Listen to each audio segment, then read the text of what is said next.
भट्टीसारखे कुरकुरीत खारे शेंगदाणे घरी बनवायचं म्हटलं की तुम्हालाही चिंता वाटते का? सोबतच भरपूर सारं मीठ खराब होईल यासाठी तुम्ही हे घरी करणं टाळता का? तर आजची ही रेसिपी फक्त आणि फक्त तुमच्यासाठी. भट्टीसारखे एकदम छान असे कुरकुरीत खारे शेंगदाणे तयार होते. त्यासाठी मी ते ब्राऊन कलरचे असे मोठ्या साईजचे शेंगदाणे घेतलेले आहेत. उकळत्या पाण्यामध्ये आपण हे छान असे शिजवून घेणार आहोत. यामध्ये मी थोडंसं 1 चमचा मीठ टाकलेलं आहे आणि छान एखादा मिनिट आपण याला शिजवून घेणार आहोत. एखाद्या छन्नीने एक्स्ट्राचं पाणी हे आपण काढून घेणार आहोत.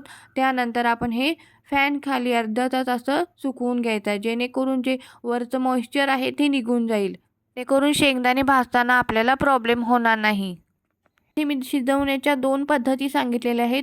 कुकरमध्ये देखील आपण याला शिजवू शकतो. एका शिटीमध्ये आपण हे छान असे शिजले जातात. आता मी इथे छान असे पसरवून घेणार आहोत आणि अर्धा तास असेच सुकवून घ्यायचे. तुम्ही पाहू शकता छान असे सुकलेले आहेत आणि कमीत कमी मिठामध्ये आपण हे छान असं भाजून घेणार आहोत.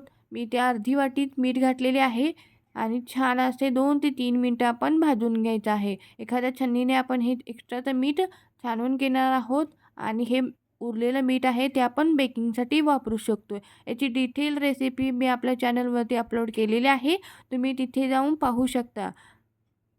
शेंगदाणे किती वेळ भिजवावे किंवा ते कशा पद्धतीने बनवावे याची डिटेल रेसिपी मी आपल्या चॅनलवरती अपलोड केलेली आहे.